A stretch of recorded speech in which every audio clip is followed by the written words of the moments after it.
Hey, what is up, everybody? I am here to give you my WWE RAW review for June 6th, 2015. Um, Now, as you can see, is I did not in my normal area. This is a completely different scenery.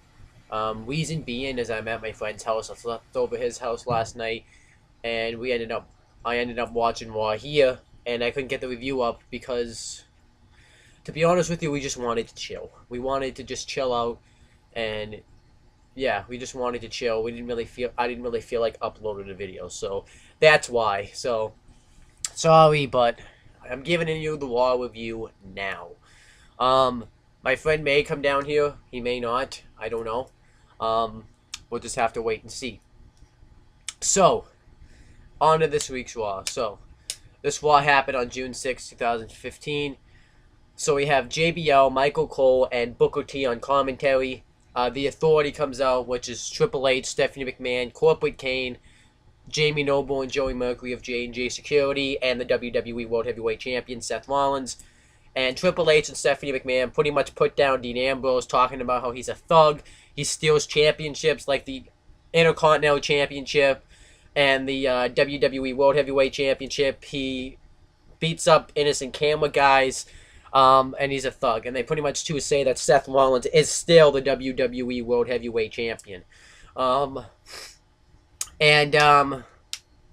Dean Ambrose won by DQ, and they say that they could just eliminate Dean Ambrose pretty much.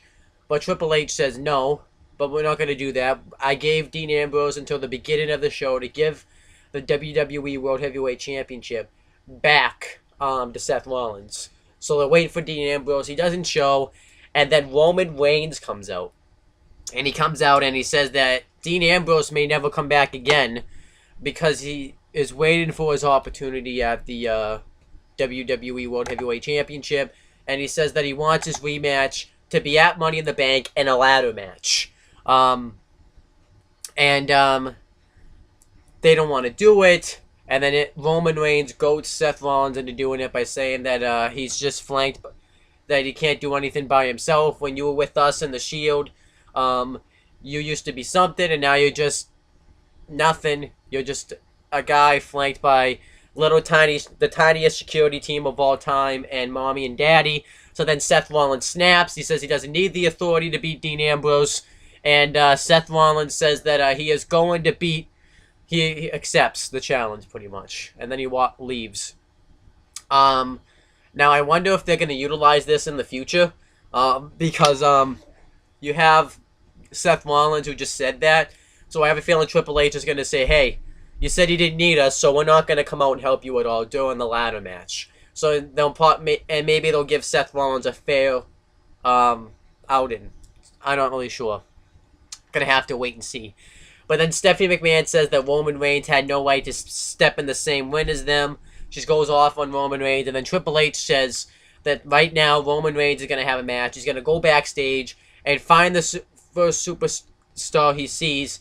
And they're going to have a match. And if Roman Reigns loses, he's out of the Money in the Bank ladder match. And I'm going to get in. And I talked about a little bit in my Elimination Chamber review who was in that match. Now I'll talk about... But I wasn't exactly sure. I was just kind of guessing. But every participant in the match so far has had a match, so I will say this person's in the match. But yeah, they're gonna have a match for Roman Reigns' Money in the Bank spot. And the thing is if that superstar beats Roman Reigns, that guy will get into the money. We'll get Roman Reigns a spot in the Money in the Bank ladder match. So we get that match, and he ends up facing Ken Barrett. And I really thought this was a solid match. I liked this match. Roman Reigns pretty much beats the crap out of Ken Barrett for a while. And then he tries to throw Ken Barrett into the steel steps. And Ken Barrett jumps over the steps and kicks the steps right into Roman Reigns. It really didn't look like it hit him at all, not going to lie. I thought that kind of looked like a bad spot. And then Barrett threw Roman Reigns right into the steel steps. And Barrett just completely dominates Roman Reigns for a while. I thought he did some pretty decent stuff with that. And then Roman Reigns starts to make his comeback. And then Barrett ends up hitting the winter change. Roman Reigns kicks out. He goes for the for the wasteland. Roman Reigns counters into a power, and he ends up doing a power bomb, and he ends up rolling him up, and then he lifts him up for the power bomb. I like that spot that he does. I like that move. And then Roman Reigns goes for the Superman punch. Barrett counters, and hits the wasteland, kicks out, and then he goes for the bullhammer. Oh no, Roman Reigns rolls outside the ring. No, Barrett rolls outside the ring actually. Reigns goes to get him, and Barrett thuns him in the eyes. And then he goes for the bullhammer, Reigns ducks, and then he hits the spear for the win. So Roman Reigns keeps his spot in the Money in the Bank ladder match. But then he's backstage. The Authority, Triple H, and Stephanie McMahon come up are applauding his victory. But they tell him that he has to compete in another match tonight for his Money in the Bank spot. And this time he has to face Mark Henry. So, yeah. I thought that was good. I liked the Reigns Ken Barrett match though. It was a really well done match. I really liked that match, and this becomes a trend throughout the night pretty much. And then Nikki Bella gets interviewed. She talks about how she's reached in 200 days of becoming WWE Divas Champion, and she gets asked what's next for her, and she says, "I don't know. I'm willing to take anything that comes my way." And Paige comes up and brings up the fact that she never got a one-on-one Divas Championship match, so she wants it very soon. And Nikki Bella said that she's acting like Naomi, talking about how you have to take your spots and want what you deserve. So then Nikki Bella accepts, and she says we're going to have that match tonight. And we'll talk about that match when I get there. And then Ryback comes out to cut a promo. He pretty much talks about how he's the new Intercontinental Champion, and he feels like this is a long time coming after paying his dues. He says that he's... he even says after all the sacrifices he made, I thought it was really good promo, and he says that he will defend this championship with honor. So then we get an Intercontinental Championship match. Ryback defending the championship against The Miz. Before the match happens, Big Show comes out. I wasn't very happy to see the Big Show. Like I said, I really wish that he would retire. He comes out, he has a face-off with Ryback, and then he ends up knocking out Miz. And Big Show says, so they call you the big guy, huh? I have a problem with that. And then he just pretty much they're doing like a build-up between Big Show and Ryback. I couldn't really hear what he was saying because I was talking to my friend doing this. But they're going to set up a Big Show Ryback match. I actually think that could be a very good feud if done properly, and if they put Ryback over and have him have that big moment when he hits the shell shock on Big Show, I think that could be really good. I think that's like more of a SummerSlam WrestleMania moment, but whatever. So then Kevin Owens comes out to cut a promo, and he talks about how he should be satisfied right now because he beat John Cena, the face of the WWE, in his first match. And it's the biggest victory of his career. But he said that he called his wife, she congratulated him, and then he called his son, who is a big John Cena fan. You know, he likes his t-shirts, he likes his catchphrases, you can't see me, never give up. And he says that he feels like that it's his fault because he always was being a good daddy, but he had to see John Cena because he got to the main stage first, and he feels like that and Kevin Owens feels like that if he got to the main stage, first, that he would be looking up to him. He never got to be the father that he wanted him to be. So then Kevin Owens says that he's going to destroy John Cena at Money in the Bank, and he also talks about how John Cena is a fraud. This never give up is just a catchphrase. And he also talks about, too, that he sets goals, and when he says he's going to do something, he does it, like winning the NXT Championship, beating John Cena, all that stuff. And I thought he cut a really solid promo. I really liked it. And then John Cena comes out, and he says that he feels like that if anyone could step up and beat him, he would give him the U.S. title. So he was going to come out, realize he lost, shake Kevin Owens' hand, and give him the United States Championship. But he said now he's not going to do that because Kevin Owens isn't acting like a man. He says a man doesn't whine and cry and complain about who he is. A man doesn't question another man's loyalties. And he says that never give up is not a catchphrase. That it's something it means something to him. It tells not just for the kids, but for all the men and women fighting in the army, all the old people out there, everybody that has to scratch and claw the way. He tells them to never give up, and that's exactly what he does. And yeah, it was a really good promo. And he says that Money in the Bank, he is going to take out Kevin Owens. And I really like this promo. He really cut a solid promo here. And then John Cena, Kevin Owens wants to fight Kevin Owens, but then Kevin Owens leaves. I actually like this here. This was a good face-off. Good stuff right here. I'm enjoying this Kevin Owens John Cena feud, and I hope Kevin Owens goes in there with Money in the Bank and beats John Cena 100% clean again. That would really put him over. I would not complain about it at all. Yes, you could say, well, John Cena's on a losing streak, but come on. This would imagine how over this guy would be. But I don't know. We'll have to wait and see. So then we get Kofi Kingston and with Xavier Woods and Big E versus Dolph Ziggler with Lana. Lana stood up on the stage though. She didn't go ringside. And before that, Kofi Kingston, Xavier Woods, and Big E, who all consist of the New Day, cut a promo talking about how they're the greatest tag team of all time. Same old shit, positivity. And they also talk about how they put down Tim Duggan too, saying he's not a real champion. They are real champions because they're the tag team champions. And we get the match. It was really solid. Like I said, though, I've talked about this, I think, before.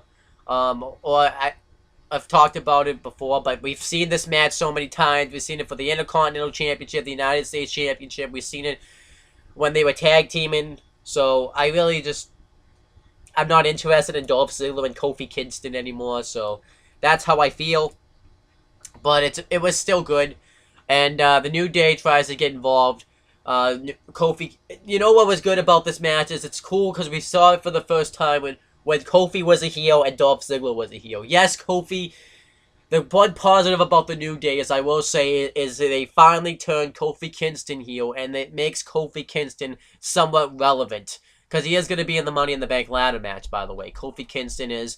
And you could say that he has a chance of winning. It's still not possible, but he has a chance of winning it, because you could say, well, Xavier Woods and Big E could come out and help Kofi Kingston win the Money in the Bank ladder match. That would be really cool, but that's not going to happen. Yes, so yeah, we had this match here, and Kofi Kingston, so yeah, the New Day gets on the apron, distracts Dolph, Kofi rolls him up, but he doesn't get it, and then Dolph Ziggler reverses it, and gets the pinfall, and then afterwards the New Day comes in, beats the crap out of Dolph Ziggler, and then the primetime players, Darren Young and Titus O'Neil, run out, they fight with the New Day, and then during the break, it got turned into a 6-man tag team match. I thought it was a really good 6-man tag team match here. The New Day dominates Darren Young with for a while, and then Titus O'Neil gets the hot tag, takes out everybody, and then he hits the clash of the no, he doesn't. He hits a backstabber, I think, on him for the win. Not a backstabber, but he hits I forget what he hit. Not gonna lie, I forget how. I remember they won, but I remember how they won, but I don't remember what the name of the move was. But the primetime players and Dolph Ziggler won. I'm happy that they're gonna set up a primetime players a New Day feud. It's two black teams feuding. We don't get to see two black guys at all feud that much because of how the WWE is. And I actually really want to see this feud, so I'm happy about this. Okay, so now we get the Roman Reigns Mark Henry match. Mark Henry dominates the whole match pretty much. Roman Reigns hits a Samoan drop on him. And then, what's up, buddy?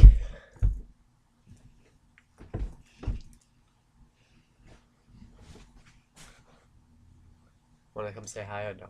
Yeah. Okay. So yeah, Roman Reigns hits the Samoan drop on him. Mark Henry rolls outside the ring. Roman Reigns goes out to get him. Oh, here he is. He's gonna play Xbox, right? Or no? No?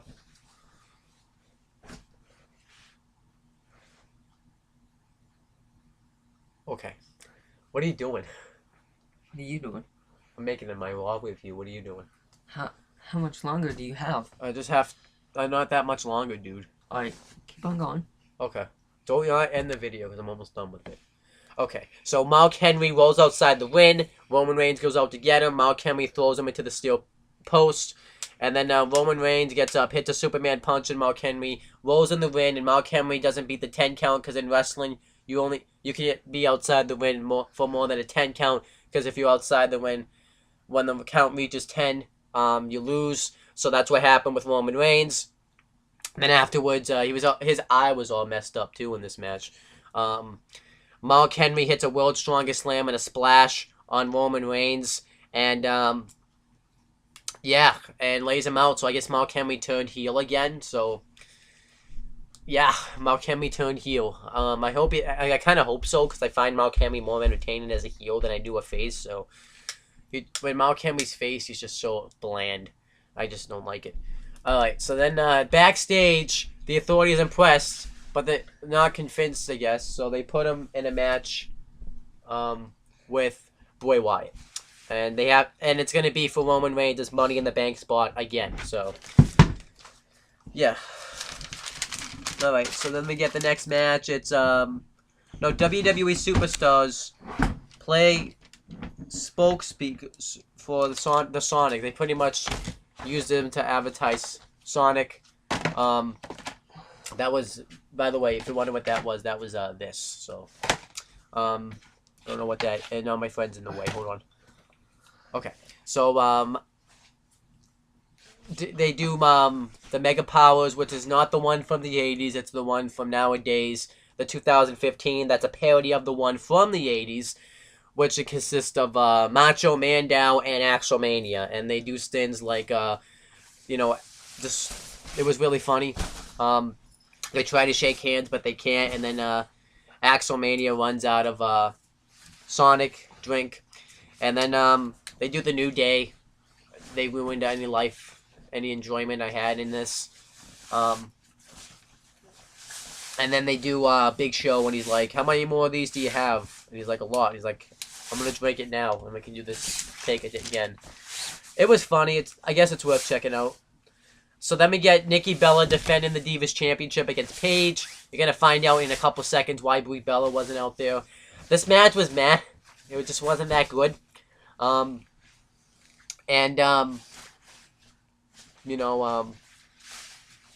Just wasn't that good. I think Nikki Bella ruined this match. She was being too cocky in the match. She acted like a heel in this match. But it was okay. Paige goes for the Rampage. Nikki Bella counters. And then eventually, Nikki Bella trades with Brie Bella. They do the Twin Magic. They haven't done that in a while. And Brie Bella rolls up Paige for the win. And then that was it. I'm surprised the referee didn't notice, because nowadays Nikki Bella has bigger boobs now, so yeah, that's just kind of how it is. But they really couldn't. I guess you really couldn't tell because the referee really couldn't look. So yeah. Okay, so next match is Randy Orton versus Sheamus. These are two of the guys that are going to be in the Money in the Bank ladder match. I like this match here. Randy Orton dominates Sheamus for a while. He tries to give him the back suplex run on the barricade, but Sheamus fights out of it, and then he does it right on the announce table. That looked pretty cool. And then Sheamus took control of the match. He's really started dominating Randy Orton. He hit a knee right off the turnbuckle. And then, which was cool. And then he hit the Irish Curse backbreaker. Randy Orton kicked out of it. Then Randy Orton started doing his comeback. He went for the scoop slam. Sheamus moved out of the way, hit him elbow right to the face. And then Sheamus went for the roll kick. Randy Orton stepped out of the way, and then he hit a scoop slam. And then he hit his patented DDT. And then he went for the RKO. Sheamus countered, threw him outside. They started brawling outside the ring. Randy Orton threw him over the timekeeper's area. And then Sheamus threw a steel chair right into Orton's face. And then he beat the crap out of Orton, threw him into the steel post, threw him into the steel steps. And then he bro kicked Orton, so I'm assuming they're going to feel going into Money in the Bank, and I'm fine with that. And they didn't really mention, by the way, that Randy Orton was disappeared after Payback. They didn't even mention that Big Show had disappeared earlier after Extreme Rules. They act like they just been there all along, so that was really weird. And then Rusev gets interviewed, and he has his injured ankle, and he talks about how he lost everything. He lost Lana, he lost his career, but he said that's going to make him a dangerous man when he comes back, because when he comes back, he's going to take everything back. I thought he cut a pretty solid promo. And then we got Bo Dallas versus Neville. Neville is going to be in the Money in the Bank ladder match. Bo Dallas cuts a promo saying that he tried to help Neville at first, but now he just wants to hurt Neville. And that's exactly what he did. Bo Dallas looked good in this match. He was really aggressive in this match. He had a clothesline right outside the ring, which was pretty cool. And then eventually Neville hit a kick to Bo Dallas tried to charge at him while he was in the corner. Neville kicked him in the face, and then Neville hit the red arrow for the win. So I was happy Neville went over. I'm liking his push. So then my friend's just getting his stuff together. I'm in his way. I'm gonna move in a second. And then we got the main event: Bray Wyatt versus Roman Reigns, and this was a pretty good match here. Roman Reigns is still selling the eye injury, and he had his ribs injured earlier when he fought Barrett too. So I thought that was really cool that he showed the injuries. And Wyatt hit that forearm, and then he hit the clothesline right outside the ring. And during the match, the Authority came out to oh, my friend's in my way again. Okay, the Authority came out to watch the match, except for Triple H and Stephanie McMahon. I don't know if Big Show's still in the Authority, though. He didn't really show that he was still aligned with them, so I'm going to have to wait and see on that one. I guess they're not really going to explain why he's out of the Authority. Good book in WWE. But anyhow, Bray Wyatt dominates, and then Roman Reigns makes his comeback. And then when Roman Reigns goes for the Superman punch, the Authority start to make their way towards the ring. Roman Reigns takes him out. He hits a spear on Bray Wyatt for the win. And I thought it was really good. Matt, oh, what? You can move. Oh, I want me to move? Can I finish this first? Yeah, you can still film, but Okay, hold on. Let me just go I have to go like this for a second. Just sat on my feet for a while. It hurts. My feet are like a... Do you need help? no. Okay. Oh yeah, you're not taking that upstairs. I forgot. Okay, I'm just gonna step back.